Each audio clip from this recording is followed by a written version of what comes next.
Dustin Wolf, you see there, his stats, a sparkling 41, 9, and 2 at the American Hockey League level, will make his NHL debut tonight. He was goaltender of the year in the American League last year as a rookie, which is pretty rare. He was goaltender of the year his last 2 years in the Western League. And I'm seeing people that cover the American League suggesting he is the favorite to win the MVP of the American Hockey League this season. He's been sensational. 7 shutouts, 2.08 goals against, 932 save percentage. Dynamite. 32 save percentages.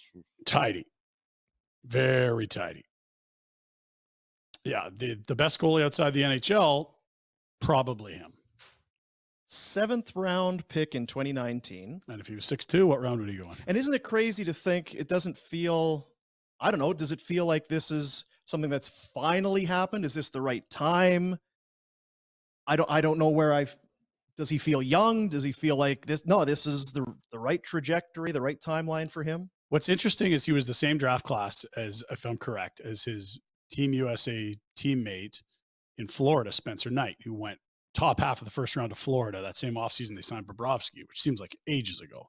And Knight's been up for a while, and Knight has shown, the skill. Oh, wow, he can be really good. He can stay a game. Knight's away from the team, dealing with issues. And Wolf, who had almost the same numbers in all the same leagues and all the same tournaments, but just wasn't 6'3", 6'4", has had the long and slow Cook development route. I'm not here to say he's better, but I mean, the season he's had is phenomenal, whereas I think there's probably some questions starting to rise about where Spencer Knight's at because he's not even with the team. And he's 6'2".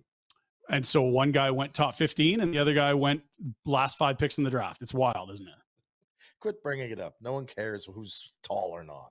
Well, I don't. I'm just saying the scouts did, clearly. And there's still, a bias there. There should be. You're bigger, you take up more net. Yeah, no, I get it. Is it a gap of but you're making it sound like you have to be 6'2" to play. He's been said he's too small to play. He'll be too small for the White. He'll be too small in the A. He'll be too small. Well, he might be too small. We'll figure it out, but I think this is the perfect path. I'm glad I'm glad he's 6 feet and went in the 7th round. I love that he hasn't been rushed the whole way. And I think his attitude about it's been really good. It doesn't feel like a guy who feels like he's getting screwed. And he's, just dialed on the one league he's at. Best goalie in it, 4 years in a row now. It's wild. There's not been a better goalie than him in his last 4 years in his life in the league he's played in. Dumb Spencer Knight should have went to the minors for 4 years. Right. The hell's he thinking, Dean? That's what happened to you. You came up too soon. That's Right. your Too soon. Didn't develop enough. Too soon. No, I felt like there was some meat in the bone there. I thought you guys were going to go for a little bit. No, I mean, there are very few short goaltenders that are elite. We saw one the other night in UC Saros. He's very similar in stature, and it's a good thing to see a guy like Saros succeed because it reminds you that it can happen. It is the outlier, to Rhett's point. There's not, 15, 6-foot goalies that are getting screwed by the league that aren't in there. But it's nice to see a guy excel and be up for the Vezina last year in Saros that is of a similar stature. He's just be that guy, please. Yeah. We move in, work with Markstrom. Markstrom leaves. Just let's have a decade.